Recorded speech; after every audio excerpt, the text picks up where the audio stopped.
Hi everyone, I am Ujjwal and you are watching DigitWise. In this video, I am going to show you how to change photo export format for ChatGPT on Mac.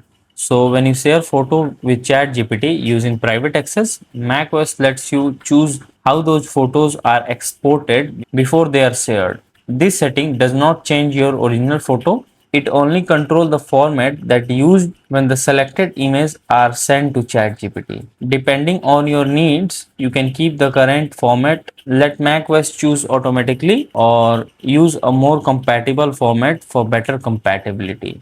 So if you like to change export format, first click on the Apple logo and then choose system settings.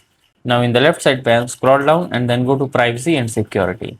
Here go to photos and then click on the option button right to chat GPT.